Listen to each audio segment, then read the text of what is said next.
Pemirsa, terima kasih pian masih bersama kami. Berita selanjutnya menghabarkan, Badan Perencanaan Wan Penelitian Pengembangan Daerah Banjarmasin menggelar kegiatan Focus Group Discussion Rancangan Teknoratik RPJMD Banjarmasin tahun 2021-2025 di Best Western Kindai Hotel Banjarmasin, Baisukan Senin 26 Oktober 2020. Sedangkan prosesnya nanti meliputi penggabungan visi misi yang bersangkutan dengan dokumen yang sudah dibahas dalam FGD kali ini.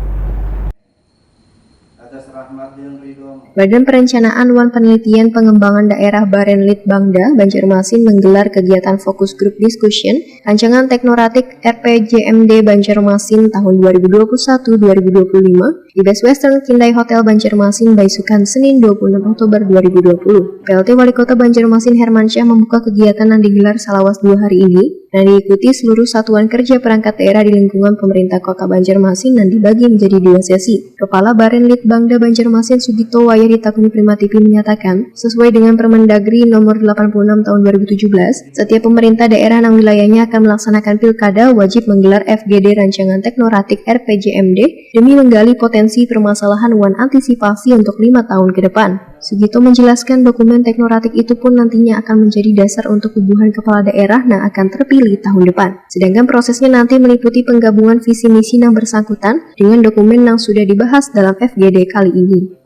Kalau menurut Permendagri 86 tahun 2017 tentang penyusunan perencanaan berjangka menengah, jangka panjang, itu semua pemerintah daerah yang mengadakan pilkada harus menyusun RPJMD teknokratik.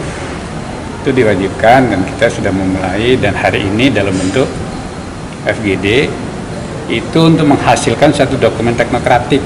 Itu yang apa sih istilah itu, tanda petik normatif, tetapi dalam rangka untuk menggali potensi permasalahan dan antisipasi untuk 5 tahun ke depan sama isu strateginya. Nah, dokumen ini nantinya menjadi dasar untuk para kepala daerah yang terpilih nanti tahun depan. Jadi visi misinya kepala daerah itu nanti digabung sehingga itu ada semacam inline dengan untuk 5 ke depannya dari visi misinya kepala daerah.